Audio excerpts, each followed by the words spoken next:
과거에는 이제 PF ABCP라고 해서 3개월마다 롤오버하면서 시장에서 차입하는 이런 부분들이 PF ABCP가 규모가 2010년도만 하더라도 9조 원 정도 규모가 크지 않았는데 최근에는 47조 원으로 규모가 굉장히 크게 증가했습니다. 네. 아무래도 이런 규모가 증가하면서 시장에서 계속적으로 3개월마다 만기 연장을 해야 되는 이런 PF ABC가 증가하다 보니까 시장 상황이 취약해질 수밖에 없습니다. 네. 그래서 PF 부동산 이슈가 나자마자 단기자금 시장이 경색되고 이 PF ABCP 만기 상황이 안 돌아가기 때문에 이런 부분이 시장 회사채까지 경색되는 이런 부분에서 이런 부분이 사실 왜 생겨났느냐 하면은 우리 위원님 보시기에 보이는 위험은 뭐고 예. 보이지 않는 위험은 또 뭐라고 생각하시나요? 일단 그 정의부터 해주시면 좋을 것 같아요. 사실은 여기서 말씀드리는 그 내용 중에 하나는 이제 보이는 위험과 보이지 않는 위험, 저희가 구문제가 나왔는데 사실 이게 딱 구분이 뭐 명확하게 이제 뭐 칼로 자르듯이 이제 잘라지는 부분은 좀 아닌 것 같고요. 최근에 나와 있었던 이제 뭐 여건들, 금리를 계속적으로 인상하면서 금융 여건 자체가 굉장히 많이 안 좋아져 있거든요. 뭐 뒤에 설명드리겠지만 SBB가 미국의 은행들이 사실 위험자산을 투자해가지고 파산이 난 건 아니거든요. 네. 세상에서 가장 안전하다고 이야기하는 미국 국채를 투자했는데 금리 상승을 인해서 문제가 생겼다고 부분 중에 하나거든요. 점진적으로 금리를 계속 올리면서 금융 여건 자체가 이제 취약해지는 상황이고 코로나19 때도 많은 경험을 했었지만 코로나19 때 금융시장이 급격하게 안 좋아졌을 때 사실 각국에서 일단은 무조건 이 이런 금융상을 살리기 위해서 정부가 막대한 재정을 투입하면서 이제 정부가 이 금융시장을 안정을 시키는 노력들을 굉장히 많이 했었거든요. 네. 그런 정책들이 있은 이후에 효과를 봤죠. 워킹을 하는 모습을 효과를 봤었고 또 저희도 또 최근에 레고랜드 사태 때도 보면은 단기자금 시장 경색으로 인해서 회사채 시장까지 경색이 나는 부분이 나타났지만 결국에는 50조 원 플러스 알파 이 대규모의 회사채 시장 안정화 정책을 펼친 이후에 올해 연초 효과를 돌입해서 시장이 전반적으로 안정되는 그런 모습들이 나왔습니다. 결국에 남아있는 요 리스크들, SBB도 마찬가지고, 미국 지방은행 이슈들 마찬가지고, 최근에 상업용 부동산, 또 국내 부동산 PF, 그리고 기업 신용도 하락에 대한 이슈들, 이런 부분들이 어떻게 보면은 최근 들어 시장 안정화 효과를 이런 부분 때문에 충분히 막을 수 있다나 보고 있습니다. 근데 지금 알고 있는 리스크는 어떻게 보면은 충분히 정부가 대응도 하고 있기 때문에 이게 실질적으로 시스템 리스크, 파고까지 갈 만한 리스크는 아니다라고 보고 있는데 결국 보이지 않는 위험이라고 하는 거는 결국에는 계속적으로 금리를 올려가면서 금융 여건 자체가 더 이상 안 좋아지게 되면 그 금융 여건 자체를 더 이상 이제 안 좋아지게 만들게 되면은 더 이상 그때 나오는 리스크는 일단은 그게 진짜 리스크 요인일 수도 있다. 다행인 것 중에 하나는 정부가 그거를 막을 수 있으면 그냥 다행이긴 한데 결국에는 막지 못할 경우에는 이런 부분들이 시스템 리스크가 되고 있고 그래서 저희가 알고 있는 지금 리스크 요인들이 파국으로 가는 요인들보다는 이제 이 요인들이 정부의 정책으로 인해서 어느 정도 완만하게 소프트 랜딩하는 그런 모습을 보이겠지만 그 이후에 계속적으로 금융 여건이 악화되면서 나오는 추가적인 리스크에 대해서는 이제 굉장히 정부가 대응하지 못할 가능성들이 더욱더 높아지는 그런 모습이 나올 거라고 일단 예상을 하고 있습니다. 사실 이것들을 종합해서 한마디로 본다면 우리가 너무 많이 부채를 많이 썼기 때문에 이거를 이제 갚아야 되는 과정에서 일어날 수 있는 불협화음이 나올 수 있다라는 얘기지 않습니까? 맞습니다. 그런 측면에서 보면은 미국 같은 경우는 사실 부채가 정부에게 있으니까 오히려 컨트롤하기 좀 쉽지 않을까 하는 생각도 좀 드는데요. 오히려 이제 미국의 금리 인상을 통해서 이제 한국 같은 경우는 정부 부채라기보다도 개인들 부채와 기업들 부채들이 좀 있기 때문에 특별히 상공업자 같은 경우는 좀 심하니까 이게 어디서 언제 어떻게 터질지를 잘 모르는 상황이라서 사실 그게 굉장히 두렵습니다. 그래서 떠도는 얘기에 의하면 이제 총선 끝나고 지옥이 시작된다. 이런 사람들도 있고 맞아요. 그런 얘기 많이 하시죠. 그 시장에서는. 이제 이 만기 끝나고 이제 정부가 안 막아주는 시점이 오면 이제 모든 게 무너질 거다. 각오해라. 이런 얘기가 참 마치 그 음모론처럼 들리는데 맞습니다. 어떻게 봐야 할까요? 사실은 가장 중요한 사실 연결고리는 아무래도 일단은 이제 금융기관들이 가장 중요한 키 요인 중에 하나고요. 그나마 이제 우리나라 같은 경우에는 이제 시중은행들의 건전성에 대해서는 굉장히 건전성이 이제 상대적으로 굉장히 우수한 측면이 있고요. 또 이 가계부채에 어떻게 보면은 물론 코로나19 때 상공업자들 자영업 가계부채 이슈들이 굉장히 가계부채 규모가 크게 증가하긴 했습니다. 그렇지만 이전서부터 사실 우리나라 가계부채 대부분 중에 하나는 부동산과 얽혀있는 부분이 굉장히 크거든요. 지금 아무래도 주택담보대출 금리가 좀 조금씩 오르기는 하고 있지만 그래도 과거에 우려했던 뭐 7% 이상 10%까지 가는 수준은 아니다 보니까요. 아니다 보니까 최근에 들어서 부동산 경기가 어느 정도 바닥론에 있다라는 뉴스 기사를 좀 많이 좀 접하기는 할 겁니다. 상대적으로 이런 부동산의 요인들 아니면 이제 우리나라 국내 이제 은행들의 건전성에 대한 이슈들이 있다 그러면은 물론 이제 뭐 최근에 들어 새마을금고 이슈라든가 이렇게 개별 금융기관에 대한 이슈들은 나올 수 있죠. 근데 이런 부분들이 사실은 금융기관 전체적 시스템 리스크로 파급되는 그런 상황들은 아닐 걸로 판단을 좀 하고 있습니다. 앞서서 이제 보이는 위험과 보이지 않는 위험을 말씀을 주시면서 이제 보이는 위험들은 뭐 지금까지 나왔던 뭐 SVB나 뭐 PFABCP나 이제 이런 거를 말씀해 주셨는데 이제 그것보다 이제 더 우려스러운 게 보이지 않는 위험하면서 맞습니다. 금리가 계속 상승하면서 금융 여건이 악화돼서 맞습니다. 나타날 수 있는 위험을 아까 잠깐 언급해 주셨는데 맞습니다. 그 부분 조금 더 디테일하게 좀 설명해 주시면 좋을 것 같아요. 그러니까 금리가 오르는 거랑 금융 여건이 악화되는 거랑 같은 얘기이신 것 같은데 현재 지금 상황이 어떤지를 좀 먼저 좀 볼 수 있을까요? 예, 맞습니다. 아무래도 아까 초기에 이제 빚을 말씀 주셨잖아요. 예. 네. 사실은 이제 이 코로나19 이후에 이동안 사실 이전에 보면은 계속적으로 이제 가계도 굉장히 부채를 많이 줬고 코로나19 이후에 어느 정도 그 활동이 멈추다 보니까 가계들도 굉장히 부채를 많이 지는 그런 모습들을 굉장히 보이고 있거든요. 더군다나 사실 이 정부도 부채도 많이 지고 있고요. 이 부채가 많이 늘어난 상황에서 당연히 금리가 오르게 되면은 이 부채에 대한 부담감이 몇십 배 가중되는 그런 모습을 사실은 보이고 있기 때문에 이 부채에 대한 부담 가중이 더 이상 커지면서 약간 시스템에 이게 무게를 못 견디는 약간 그런 상황이 되는 상황들이 굉장히 어려운 상황으로 좀 판단이 되고 있고요. 물론 이제 얼마만큼 어려워져야지만 얼마만큼 되는 부분에 대해서는 없지만 미국 같은 경우에는 약간 이제 그 중립금리 수준의 알스타와 사실은 이 중립금리의 이 경제 시스템 안정인 알스타를 사실 많이 비교하기를 합니다. 지표가 우리나라에서 뚜렷하게 이런 지표들이 없는 거 보이긴 하지만 그래도 지금에는 우리나라 가계부채에 대한 이슈들도 워낙 커져 있기 때문에 거기다 부동산과 같이 맞물렸기 때문에 이런 걸 감안해 놓고 본다 그러면은 더 이상 이제 좀 금리 상황들을 올리기 쉽지 않고 어떻게 보면 우리나라 같은 경우 실질적으로 보면은 올해 1월달에 기준금리 인상하고 계속 동결기조를 계속 나아가는 것도 보면 실질적인 사실은 동결기조이기 때문에 네. 이런 가계부채에 대한 부담감이 이런 부분 때문에 물론 이제 물가나 여러 가지 요건도 있지만 외부적인 요건으로 따진다 그러면은 이런 요인들도 어느 정도 크게 좀 작용했을 걸로 일단 판단을 하고 있습니다. 예.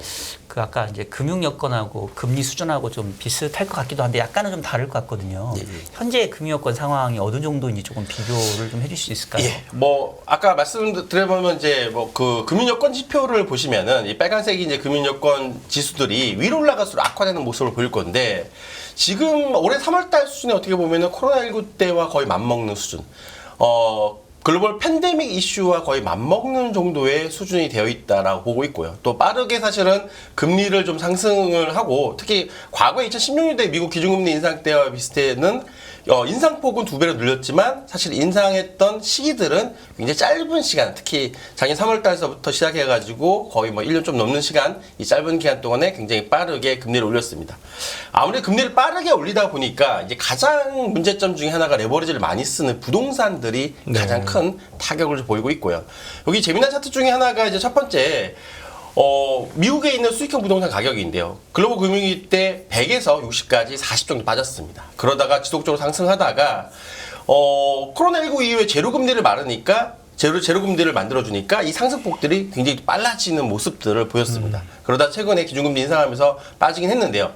이때 금융기관 행태를 보면은 대형은행들은 아무래도 규제를 많이 받다 보니까 대출 규모를 전혀 늘리고 있진 않았는데요. 네. 근데 중소형 은행들의 지방은행들 위주로 대출 규모가 굉장히 빠르게 증가했습니다. 네, 오른쪽 그림이죠? 예, 맞습니다. 오른쪽 그림은 부동산 가격이 빠졌음에도 불구하고 대출 규모가 굉장히 빠르게 증가하는 모습을 보였습니다. 이게 미국만 그러느냐? 옆에 7페이지 그림 보시면은 우리나라도 다시 똑같은 모습을 보이고 있습니다. 미국은 대형은행과 중소형 은행의 차이지만 우리나라는 사실 업권을 넘어서 은행권하고 그 다음에 비은행권으로 나눠서 볼 수 있습니다. 은행권은 어떻게 보면은 우리나라도 이제 2010년부터 13년까지 부동산 PF 이슈가 한 차례 겪었었는데요. 그 이후에 은행들은 비동산 PF 규모를 전혀 늘리고 있지는 않았습니다. 네. 줄었다가 최근 들어 살짝 좀 증가하긴 했지만 그게 증가폭이 크진 않았는데 어떻게 보면 우리나라 부동산 PF는 대부분 다 비은행권에서 굉장히 크게 증가하고 있는 모습을 보이고 있습니다. 이건 어떻게 미국이라고 거의 비슷한 그런 네. 모습을 보이고 있죠. 그러니까 미국은 중소형 중소은행이 맞습니다. 주로 예. 이 부동산 비중이 높고 우리나라는 이제 비은행권, 은행이 아닌 네, 기존에. 예. 그렇죠. 그리고 이제 뭐 2008년부터 이 익스포저를 비교해 보면은 그 많이 늘린 데가 어디냐? 보험사, 여전사, 그다음에 증권사 네. 이런 부분들이 좀 많이 늘렸다라고 보시면 될 것 같고요. 아무래도 이제 뭐 이런 리스크들이 사실은 뭐 펀더멘탈 시스템 리스크까지 가지 않는 것 중에 하나가 미국도 스트레스 테스트를 해본 결과 25개였는데 2개가 망했기 때문에 23개까지 테스트했는데 이 23개를 테스트한 결과 약간 극한 상황에서 상업용 부동산이 40% 하락, 주택가격이 38% 하락, 실업률도 10% 지금에서 6.4% 이상 급등했을 때 이게 거의 상업용 부동산 가격 하락폭을 보면은 글로벌 금융위기랑 맞먹는 정도 수준의 경기 상황을 가정했는데 이때도 미국의 23개 있는 대형은행들에 대한 BIS 비율, 총 자본 비율은 8% 이상을 충분히 넘는 안정성을 확보했다라고 얘기하는 거죠. 뭐 은행들도 사실 미국 은행도 사실 어느 정도 이런 부분들을 감안해 보는데 시스템 리스크는 아니고 그렇지만 이 중소형 은행들이 이 상업용 부동산 대출을 많이 들려고 있는 거에 대한 익스포저는 어느 정도 관리해야 될 필요성은 굉장히 크다라고 보고 있습니다. 우리나라도 이 사실은 아까 말씀드린 것처럼 아까 여전사와 증권사가 굉장히 부동산 PF 익스포저가 커졌는데 예. 연체율을 보시면 연체율도 보시면은 연체율도 굉장히 크게 급등하는 양상을 보이고 있습니다. 최근에 이제 감독원에서 발표한 올해 3월 말까지 연체율을 보시면은 증권사 연체율이 굉장히 크게 급등하는 양상을 보이고 있고요. 뭐 여전사하고 저축은행들도 연체율이 계속적으로 상승하는 모습을 보이고 있습니다. 특히 과거와 좀 달리 과거에는 이제 PF ABCP라고 해서 3개월마다 롤오버하면서 시장에서 차입하는 이런 부분들이 PF ABCP가 규모가 2010년도만 하더라도 9조 원 정도 규모가 크진 않았는데 최근에는 47조 원으로 규모가 굉장히 크게 증가했습니다. 네. 아무래도 이런 규모가 증가하면서 시장에서 계속적으로 3개월마다 만기 연장을 해야 되는 이런 PF ABC가 증가하다 보니까 시장 상황이 취약해질 수밖에 없습니다. 네. 그래서 단기자금 PF 부동산 이슈가 나자마자 단기자금 시장이 경색되고 이 PF ABCP 만기 상황이 안 돌아가기 때문에 이런 부분이 시장 회사채까지 경색되는 이런 부분에서 이런 부분이 사실 왜 생겨났느냐 하면은 아무래도 이제 규제에 대한 차이점이 좀 있는 것 같습니다. 대출로 나갔을 때 NCR 위험값을 사실은 대출 규모의 100% 잡고 그 다음에 뭐 이제 PF ABCP나 대출 보증으로 나갈 경우에는 이제 NCR 비중을 뭐 18% 정도 굉장히 낮게 잡는. 그러니까 증권사 입장에서 증권사 입장에서 그렇죠. 예. 어느 정도 규제에 대한 약간 이제 차익이 존재하다 보니까 네. 어떻게 보면 이런 규모들이 커졌는데 앞으로는 이런 거를 하지 못하도록 아마 여러 가지 규제나 개선책을 바꾸고 지금도 계속 PF ABCP를 대출로 조금 이제 전환하는 그런 쪽에 대한 인센티브를 주는 그런 방식으로 바꾸고 있는데 쉽게 전환되지는 않을 거지만 앞으로 취급하는 거에 대해서는 이제 바꿀 가능성 바꾸도록 이제 전환하는 유도를 하고 있습니다. 왜냐하면은 계속 이런 식으로 내두게 되면은 아무래도 이제 부동산 PF ABCP에 대해서 규모들이 큰 규모로 증가하면서 시장 상황에 따라 금리 상황에 따라 여러 가지 좀 시장에 대한 변동 요인을 좀 키우는 그런 요인이기 때문에 이런 변동 요인들을 줄여나가는 방식을 취할 거라고 판단하고 있습니다. 네, 위원님 죄송합니다만 진도가 훅 빠져나가시니까 저희가 중간으로 좀 여쭤볼게요. 예. 예, 일단 그 궁금한 것은 지금 아까 제 차트에서 보여주셨습니다만 PF 연체율 나오는데 네. 증권 쪽 같은 경우 23년 3월에 지금 15%를 돌파하는 맞습니다. 예. 모양새고요. 지금 저축은행도 대략 한 5%인데 이번에 이제 뭐 새마을금고도 한 6%대인데 6%대인 새마을금고가 맞습니다. 자금 인출 사태가 벌어지는 상황인데 증권사 15% 이상이면 이거 증권사 근데 이제 이 증권사들 같은 경우에는 전체 PF 규모가 대략적으로 보면은 한 28조 정도 규모가 되고 있습니다. 근데 그 중에 23조 원은 PF ABCP고요. 네. 그다음 대출로 나가 있는 규모가 한 5조 원 내외로 나와 있거든요. 네. 그러니까 이 5조 원 내외의 대출로 나가 있는 것이 연체율이 15%이기 때문에 사실 규모 사이즈가 그렇게 크진 않습니다. 네. 예. 그리고 어느 정도 이제 이 증권사들도 이제 자기 자본 여력이 있다 보니까 네. 자기 자본 여력으로 어느 정도 버티는 부분이 있고 이 규모가 이제 5조 원이니까요. 네. 5조 원의 연체율이 뭐 10% 이상 난다고 해봐야 사실 그 규모가 크진 않고 네. 그다음에 뭐 최근에 뭐 제 대형 증권사들 같은 경우에는 사실은 이제 자본을 굉장히 많이 좀 확충했기 때문에 자기 자본을 많이 확충했기 때문에 어느 정도 충분히 감내할 정도의 사실은 수준이기 때문에 대출은 뭐 번 돈으로라도 해결할 수 있고 자본금으로도 예, 해결할 수 맞습니다. 있다고 예. 치는데 앞서 말씀하신 보증체들 있지 않습니까? 예. 보증 확약이 들어가거나 이런 것들 있지 이 않습니까? PF, ABCP 부분은 시장에서 잘 안 돌아가는 부분이 있는데 요 금리를 잘 보시면은 13페이지 저희가 잠깐 보면은 이제 부동산 PF, ABCP 금리를 지금 보여주고 있는데요. 네. 레고랜드 사태 때 이 금리 수준대가 아까 그 PF, ABCP 장기 차원이 안 되면서 금리대가 거의 뭐 시중에 이 지표로 나와 있는 건 8, 9%대인데 뭐 이게 10% 이상대 네. 가기도 했었죠. 이제 그러다가 이제 정부가 PF, ABCP 매입 프로그램을 뭐 작년에 이제 뭐 레고랜드 사태 때 회사채 지원 방안 중 하나가 그거를 이제 작동을 하기 시작했었고 증권사들한테 뭐 증권금융을 통해서라도 이제 자금을 보충해주는 네. 그런 부분을 좀 많이 했었었는데 그렇게 나오고 나면서 전체적으로 이제 그 PF, ABCP 금리가 올해 금리 때 보시면은 4%대 굉장히 안정적으로 유지를 하고 있고요. 뭐 단기적으로 약간 이슈들이 있어서 좀 금리가 흔들린 경우가 좀 있긴 했었지만 그러더라도 그 이후에 보면 상당 부분 안정화되고 있는 모습을 보이고 있습니다. 특히 최근에 보시면은 이제 그 새마을금고 사태나 이런 이슈들이 좀 있음에도 불구하고 PF, ABC 금리가 점진적으로 낮아지고 있는 모습을 보이고 있어서 적어도 A1 등급까지는 A1 등급에서 우량 등급까지는 어느 정도 안정화되고 있는 모습을 보이고 있는데요. 옆에 보시면 이제 A2 등급 같은 경우에는 조금은 아직까지는 뭐 이렇게 과거에 이제 레고랜드 사태 때만 하더라도 14%대 이상대 높은 금리를 유지하고 있다가 최근에 금리가 좀 낮아지긴 했지만 과거 레고랜드 사태 이전과 이후에 보시면은 이 빨간색인 A2 금리와 파란색인 A1 금리 이 격차들이 굉장히 많이 좀 확대되어 있는 모습. 네. 여전히 양극화되어 있는 모습을 보이고 있거든요. 레고랜드 사태만 하더라도 사실은 모두가 사실 물론 이제 좀 안 좋을 거라는 생각을 갖고 있다가 지금은 살아날 때는 충분히 살 수 있구나. 그리고 일부의 사실은 등급이 낮은 쪽이라든가 그런 쪽 저신용 등급 쪽에는 여전히 불안한 요인들이 남아있기 때문에 금리 격차를 보이고 있는데 여기에 실질적으로 사실 해소되려고 하면은 결국에는 부동산 시장이 그러니까요. 예, 개선이 되고 좋아져야 되는. 그래서 예, 여기서 질문 드리고 분양이나 입주가 예.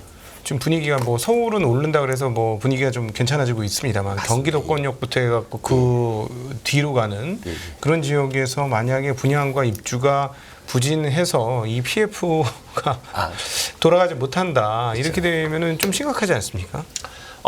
사실은 여기서 지금 가장 중요한 요인 중에 하나는 대부분 다 사실 건설사분들이 부동산 PF나 이런 거의 메인 지역들이 사실 수도권에 다 그렇죠. 사업이 집중이 되어 있고 그리고 이제 작년에 부동산이 굉장히 안 좋았을 때 모든 이제 집값들 서울에 있는 강남권 집값들도 많이 좀 떨어져 있는데 지금은 어느 정도 8주 연속 서울시 강남권 집값들이 상승하기 시작하면서 사실 이전에 고점 대비했을 때 오늘 뭐 아침 뉴스 기사 나왔지만 뭐 강남권 집값 같은 경우는 거의 90%대 그 다음에 이제 뭐 강북 지역이라든가 수도권 외곽 지역은 한 뭐 70% 80%대를 뭐 회복됐다.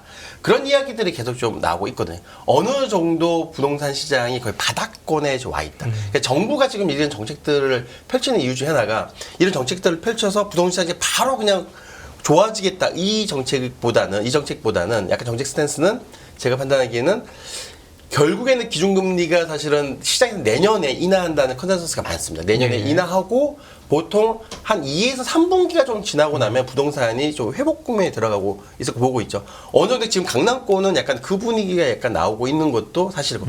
왜냐면은 안 좋았다, 모두가 안 좋았다가 회복될 때는 결국에는 좋은 자산들이 먼저 사실은 싸게 터서 나오는 거니까. 먼저 회복되는 거니까. 당연히 강남지역 먼저 회복되고 주변으로 약간 이제 파급 효과들이 나올 수 있는 부분들이 있을 건데 어떻게 보면 저는 이제 지금은 약간 그런 내 시작 단계라고 보고 있고요. 여기서 부동산 시장이 뭐 더 정책을 피고 부동산 시장에 대해서 약간 이제 부동산 PF 시장을 안정화시키기 위해서 정부들이 많은 노력을 하고 있음에도 불구하고 시장 자체가 여기서 더 안 좋아지는 모습이 나오고 그러면 정부가 이제 많은 돈을 투입해가면서 더 크게 좀 힘들겠지만 그래도 이 회복 기간 동안 특히 내년 뭐 저희가 뭐 1분기 때 시장 컨센서스상 1분기 기준금리를 인하를 하겠다라는 이야기가 나오고 있죠. 나오고 있는데 여기 2회 3분기면 올해 내년 하반기서부터 부동산 시장이 좀 그래도 회복 국면에 들어선다고 그러면은 요 기간 동안에 레고랜드사처럼 어이없이 뭔가 이슈가 터지거나 그런 부분들을 일단은 막겠다. 모든 걸 막겠다가 아니라 시장에 큰 영향을 줄 만한 요인들은 네. 정부가 막겠다라는 좀 생각을 좀 하고 있는 것 같습니다. 그래서 일단은 그 부분을 좀 안정화시키는 부분이 있고요. 최근에 뭐 부동산 가격들도 일단 바닥론을 좀 치고 있고 지방 미분양 물건하고 수도권 미분양 물건도 점진적으로 감소해서 약간 시장 자체를 보시면 1월 달이 그뭐 어떻게 보면 거의 최악의 상황이었고 그 예. 최악의 상황에서 조금은 서서히 지금 약간 좀 풀려나가는 좀 시기로 보지만 아직까지 본격적인 회복세들은 상당 부분 멀었고 정부는 이 본격적인 회복세 들어가기 전에 레고랜드 사태나 이런 이슈들이 발생하는 것을 막기 위해서 굉장히 부단한 노력을 하고 있다라고 보고 있습니다. 사실은 정부가 지금 굉장히 노력하고 있는 네, 두 가지만 먼저 말씀드리면요. 네. 선제적인 대응 정책을 해서 이제 대주단 협약과 이제 캔코 펀드를 이야기를 했습니다. 예. 두 가지를 얘기했는데요. 이 대주단 협약은 과거와 많이 다른 것 중에 하나가 사각지대를 이렇게 없애겠다. 새마을금고든 모든 것들을 다 포함시켜서 사각지대를 일단 없앴다는 게 가장 중요하고 물론 모든 금융계 다 참여시키다 보니까 이 참여시키는 이해관계를 다 해결하기 위해서는 해결해서 이제 협약을 만들기 위해서는 좀 시간이 오래 걸릴 걸 보고 있습니다. 옛날만 하더라도 은행권만 할 때는 간단했었죠. 그쵸? 지금은 모든 금융계들 다 포함시키다 보니까 좀 시간이 걸리겠지만 이런 부분들이 일단 대주단 협약에 다 가입한 이후에 일단 옥석 가리기를 시작을 해서 이제 민간에서 옥석 가리기 시작해서 안 좋은 데도 위주로 캔코 펀드로 넘기겠다 보고 있는데요. 이 캔코 펀드의 이제 대부분의 자금들은 5대 금융지주 쪽에서 이제 자금들을 일정 부분 되고 캔코가 시드머니를 좀 되는 형식인데 예. 어떻게 큰 그림을 보면은 약간 뭐 부실한 금융기관들이 약간 펀더멘탈이 약한 금융기관들이 가지고 있던 부동산 PF 특히 이제 브릿지로는 당기는 PF들을 일단 펀더멘탈이 건전한 5대 금융지주 쪽으로 어떻게 보면은 약간 넘겨줘서 금융 시스템의 불안 요인들을 불안 요인이 확산되는 부분들을 좀 안정시키는 그런 역할들을 좀 해주지 않을까라고 네. 기대를 하고 있습니다. 그러니까 문제가 생겼을 때 캔코라든가 정부 자금 지원을 통해서 그런 부실을 아예 원초적으로 좀 처음에 좀 차단을 하겠다라는 말씀이신 거잖아요. 근데 여기서 중요한 것 중에는 모든 부실이 아니라 네. 모든 걸 다 막겠다는 건 아니고 금융 시스템에 결정적인 큰 영향을 줄 만한 요인들을 일단 막겠다는 부분. 네. 자, 아까 우리 각도기님께서 그 증권사 그 연체율 좀 얘기를 하셨었을 때 답변을 주신 게 전체 증권사의 PF 관련된 노출도가 한 28조 원 정도 되는데 예. 아까 연체율 16%는 직접 대출이나 5조 원 정도에 예, 불과하고 맞습니다. 예. 나머지 23조가 유동화되어 있는 ABCP이기 때문에 이게 롤오버만 뭐 원활하게 된다고 하면은 이제 큰 문제가 없다 이제 이렇게 좀 예. 말씀 주신 것 같아요. 예. 근데 이제 오늘의 아까 이제 주제가 보이지 않는 위험 쪽에 화두를 한번 꺼내 주셨으니까 이게 뭐 작년 레고랜드 사태만큼은 아니다 하더라도 만약에 이제 금리가 다시 상승하는 그런 상황이면 또 얘기가 좀 달라질 수 있지 않을까라는 예, 생각 맞습니다. 하나 하고 예, 예. 그다음 두 번째가 2015년 이후에 그 PF에 대한 투자 주체가 은행에서 비은행권으로도 바뀌었지만 또 하나의 특징이 그동안에 주로 아파트에 담보된 PF 대출이 이제는 비아파트로 많이 바뀐 걸로 알고 있거든요. 예, 맞습니다. 그러니까 예를 들면 뭐 오피스텔이라든가 지식산업센터라든가 근데 이쪽 부분은 아까 지금 서울 근교의 서울권 아파트 가격만 올라가고 있지만 이런 아파트 말고 비아파트 흔히 말하는 상업용 부동산은 국내에도 별로 좋지 않은 걸로 알고 있거든요. 예, 맞습니다. 그럼 이제 이런 쪽에 들어가 있는 브릿지를 감안해 보면 특히나 새마을금고가 최근 상황이기 때문에 아마 새마을금고 입장에서는 향후에 리파이낸싱을 못할 가능성이 크잖아요. 그렇죠. 예. 그러면 그동안 새마을금고가 바치고 있었던 어느의 어떤 투자 자산들이 이제 만약에 빠져나가게 되면 그런 부분들이 연쇄적으로 조금 문제가 될 수 있을 것 같거든요. 혹시 그 부분은 종합적으로 어떻게 보시는지?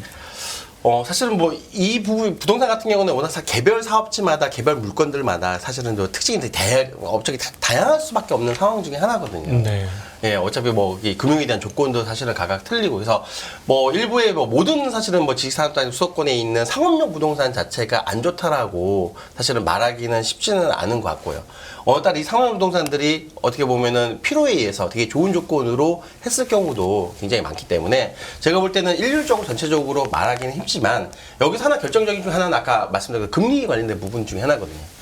지금 증권사들 같은 경우에도 대부분 다 이제 80% 이상이 A1 등급으로 유지되고 있어서 안정적으로 유지되고 있고 A2 등급 같은 경우에는 뭐 정부에 대한 뭐 매입 보장이나 매입 프로그램이라든가 아니면 그런 부분을 통해 가지고 또 연장하는 부분이 있어서 충분히 하고 있는데 여기서 금리가 올려버려서 80%인 A1 등급도 차원하기 힘들어지는 상황이 오게 된다. 네. 그러면 사실은 시장에는 굉장히 큰 동요가 좀 올 수 있죠. 이런 부분들이 아무래도 아까 보이지 않는 리스크, 금리 대한 부분에 대한 여건들이 있을 걸로 좀 판단이 되고 있고요. 아까 말씀드렸던 이 수익형 부동산이나 개별 물건에 돼 있는 부분 중에 하나는 일단은 제가 판단하기로는 가장 많은 규모를 차지하고 있는 게 아파트 물건이고 그 다음에 이런 아파트 물건은 대부분 다 공동적인 다 특징이 좀 있잖아요. 지역별로만 틀리고요. 표준화되어 있고 그러다 보니까 전체적인 영향들이 같을 건데 이 상업용 부동산 같은 경우에 특징 중에 하나가 서로 필요해서 많이 지어졌거든요. 그리고 이게 또 기업이 또 마스터 리스라든가 또 임대라든가 이런 부분들을 뭐 언제 하겠다 뭐 그런 부분들이 조건들이 다 정해져 있는 부분도 있을 수도 있고 그래서 제가 볼 때 상업용 부동산들을 너무 일률적으로 얘들이 안 좋은 게 다 안 좋다라고 말하기는 쉽지 않습니다. 근데 미국 같은 경우에는 약간 최근에 상업용 부동산에 대해서 이슈들이 가고 있는 가장 큰 이유 중에 하나가 메인이 가장 오피스거든요.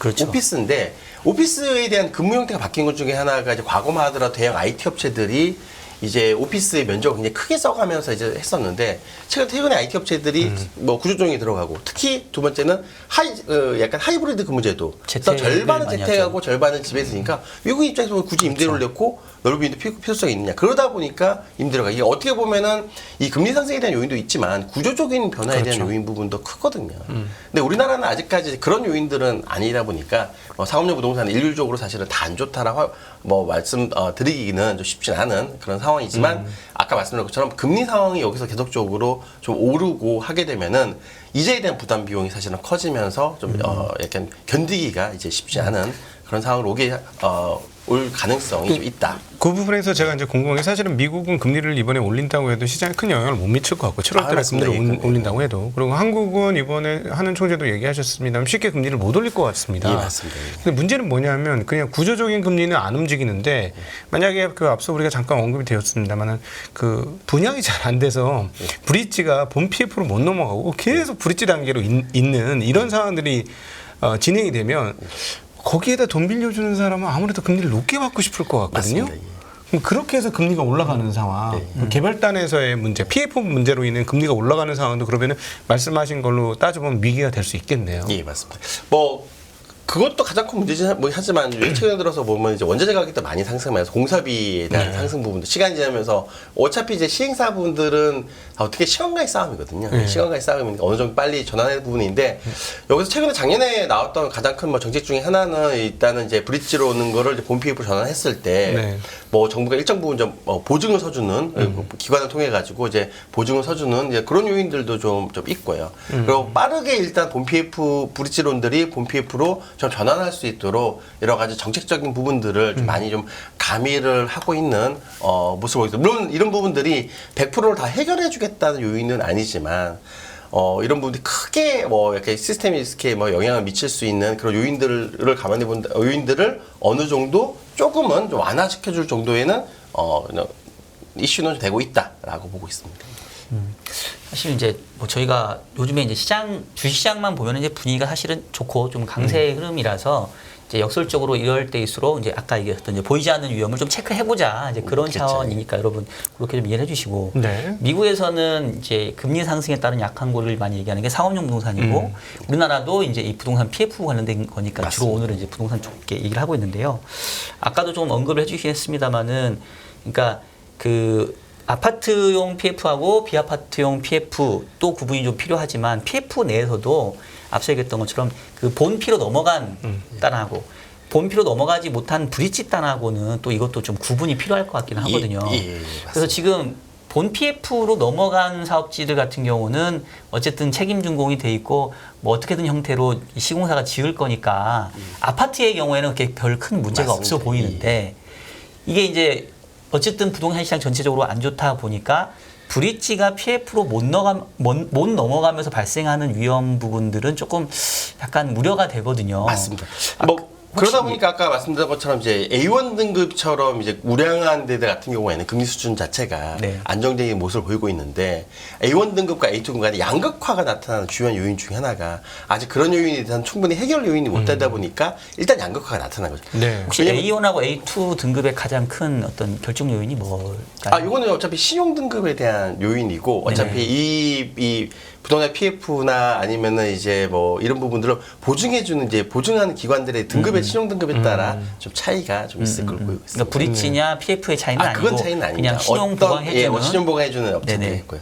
그리고 아무래도 브릿지론 단계가 이제 많다 보니까 이 사실 증권사들하고 여전사, 보험사들이 대출 규모를 많이 늘렸음에도 불구하고 이 보험사들에 대한 이슈들이 크지 않은 것 중에 하나는 보험사들 대부분 본 PF 위주로만 투자를 하거든요. 네. 그렇습니다. 그러다 보니까 연체율이 굉장히 낮은 그런 측면이 물론 보험사 계셔 잘 알겠지만 네. 연체 낮은 모습을 보이고 있고요. 아무래도 상대적으로 이제 증권사들과 이제 뭐 이제 여전사 캐피탈사들이 약간 브릿지론에 대한 많이 비중이 하죠. 있다 보니까 연체율들이 좀 높게 나오는 그런 특징들이 있다고 보시면 됩니다. 그래서 네. 어떻게 보면은 부동산 규모보다는 이게 어떻게 보면 어떤 PF를 투자를 했느냐 요 요인이 가장 중요한 거죠. 본 PF를 위주로 했느냐 아니 브릿지론을 위주로 했느냐 요 부분들이 연체율에 대한 최근에 들어서 이 갈림길에서 큰 차이를 보이는 가장 중요한 요인 중에 하나가 어떤 상품을 투자했느냐 요인이 같습니다. 일반인들 입장에서는 과연 이제 이게 그 어떤 재앙적 금융 상황이 올 것인지 여부가 굉장히 궁금해요. 이로 인해서. 근데 사실은 지금 말씀하신 것처럼 롤오버 잘 되면 아무 일 없이 그냥 다 끝나고 그 넘어갈 수 있는데 그럼 롤오버가 안 될 수 있는 확률은 무엇일까를 고민해 보면 최근에 그 부동산 가격이 올라간다고는 하는데 이제 내년 입주가 너무 많은 거 아닌가? 내년도에 그 입주가 있으면서 역전세 난 뭐 이런 얘기가 계속 들리지 않습니까? 예, 예.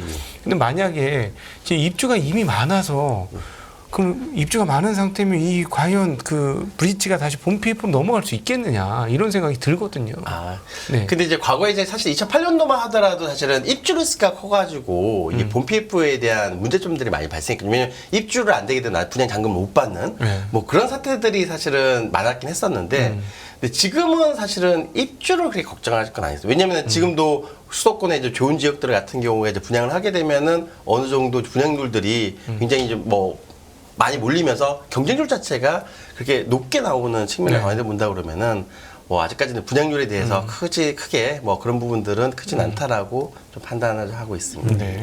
그러니까 앞서 얘기했던 것처럼 아파트의 PF는 그렇게 큰 그쵸, 문제가 될 맞습니다. 것 같지는 않아요. 그러니까 비아파트의 PF는 좀 문제될 수 있고 그다음에 브릿지단인데 그러니까 이제 사실 이제 오늘은 약간 돌다리를 두드리는 그런 차원이라고 좀 이해를 해주시면 좋을 것 같고 지금 전체적으로 시장의 규모도 그렇고 연체율 수도 그렇고 뭐 물론 여신 전문회사나 저축은행도 많긴 하지만 사이즈는 증권회사가 제일 크고 그래서 이제 저희는 증권회사 쪽을 조금 더 이렇게 우려의 시선으로 바라볼 수밖에 없는 것 같은데 증권사도 대형 증권사는 큰 문제는 안 되는 것 같아요. 맞습니다. 예. 이제 중소형 증권사들이 자기 자본 대비 과한 PF에 노출도가 있기 때문에 그런 것 같은데 지금 아까 이제 우리가 계속 저희가 여쭤보는 게 이 PF ABCP가 원활하게 롤오버가 되면 문제가 없는데 대부분 이게 매입 확약이 돼 있잖아요. 예, 맞습니다. 그래서 이게 롤오버가 잘 안 되면 결국 나중에 이제 우발 채무로 증권사의 채무로 잡히기 때문에 작년에 사실은 잠깐 그래서 그렇죠. 몇몇 그런 증권사에 이슈가 있었거든요. 그렇죠. 그래서 혹시 그런 사건들이 다시 좀 재발할 만한 위험이 없을지 또 그렇게 되면 아까 말씀드린 예. 대부분 다 지금 한 80% 이상이 이제 A1 등급이 있었고요. 네. 그 다음에 이제 작년에만 이달 중소형 증권사라고 칭하는 이제 A2급에 있는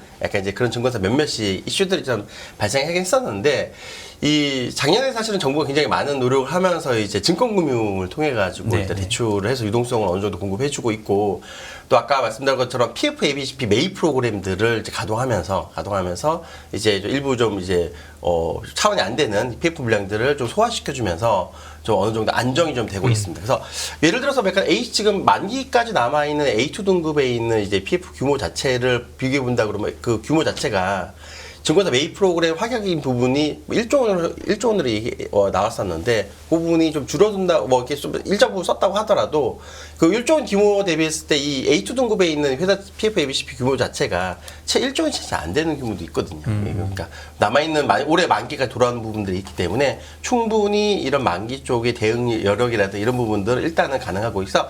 일단 증권사 일단 PF 이슈들은 일단은 한 달락 지금 어떻게 보면은 수면 위로 좀 일단은 가라앉아 있는 연체율은 그런 높지만. 상황이다. 예. 네. 이건 대출에 관련된 부분이니까 네. 대출을 빼고 나서 PF, ABCP들 이제 돌아가는 부분들은 일단은 뭐 원만하게 돌아가고 작년에 유동성 이슈가 있었지만 뭐 굉장히 좀 정부가 좀 노력도 해주고 그다음 증권금융도 얘기해주고 매입 프로그램들도 가동하면서 어느 정도 지금은 시장 분위기 자체는 수면 아래 많이 가라앉아 있는 분위기다. 지금 남아있는 부분들은 뭐 A1 등급, 우량 등급들은 금리 낮았지만 아까 말했던 A1 등급, A2 간에 약간 양극화 남아있습니다. 이건 회사채 시장도 갑자기 마찬가지거든요. 회사채 시장도 마찬가지로 양극화에 대한 부분들은 A1 등급이냐, A2 등급이냐 네. 이런 부분이 남아있는데 뭐 약간 뭐 시장에서 전체적인 약간 시장 분위기를 보면은 지금 크레딧 시장 분위기는 좀 어떤 분위기냐. 일단은 정부 정책으로 AA 등급, A1 등급, 이런 우량 등급까지는 문제가 없을 수 있다. 50점 플러스 알파로 시장 안정화 정책을 폈었는데 지금 남아있는 규모가 35조 정도 남아있다 발표했거든요. 예. 그러면 레고랜드 갖고 15조 정도 쓰고 레고랜드 사태를 막았거든요. 네. 그럼 35조 남아있으니까 추가적 리스크가 발생한다고 하더라도 충분히 정책적인 자금으로 막을 수 있겠다는 생각을 하고 있습니다. 그러다 보니까 A1 등급, AA 등급까지는 시장에서 거래가 어느 정도 그래도 과거처럼 원활하진 않지만 그래도 시장 상황이 어느 정도 원만하게 잘 지금 되고 있는 그런 상황이거든요. 네. 다만 아직까지 A2 등급, A1 등급은 A1 등급에 비해 A1 등급, AA 등급 대비해서 상당 부분 높은 리스크 프리미엄을 갖고 일단 거래가 되고 있는 시장 상황이다. 라고 보시면 네, 될 것 그러면 같습니다. 금리가 높아지는 게 이제 보이지 않는 위험이라고 말씀하셨는데 사실은 이제 기준금리를 우리가 확인할 수 있으니까요. 예. 어떤 금리를 우리가 좀 주시해야 될까요? 여기서 제가 볼 때는 가장 지금 시장에서 신경 쓰고 있는 부분 중에 하나는 약간 비우량 등급에 대한 리스크.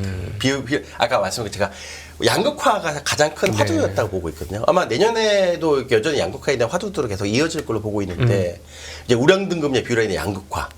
이게 예를 들어서 이 레고랜타 때는 A1 등급, 우량 등급도 위험하니까 우량 등급도 거래가 아예 안 되고. 그렇죠. 비우량 등급도 거래가 안 되고. 사실 시장 자체가 어떻게 보면 다 경색이 되는 부분이거든요. 근데 어느 정도 시장에서 약간 정부가 정책들을 풀어주고 안정화시키다 보니까 이제는 어느 정도 지금 절반의 약간 성공 정도군요. A1 등급이나 아니면 AA 등급, 우량 등급은 그나마 거래가 좀 우월하게 좀 순탄하게 되고 있는데 지금 아직까지 이 파급이 아직 이제 A2 등급이나 이제 또 싱글 A 등급 이쪽까지는 완벽하게 파급된 건 아직 아니거든요. 네.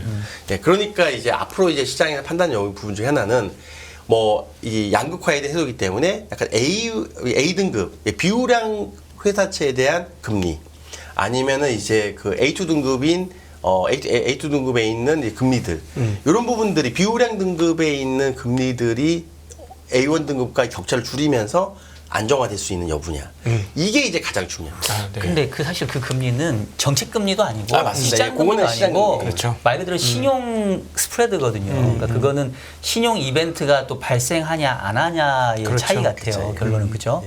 그래서 그게 다시 나오게 되면은 이제 근데 사실 불안하니까 일단은 조금 더 리스크 프리미엄을 더 주고 그래야고요.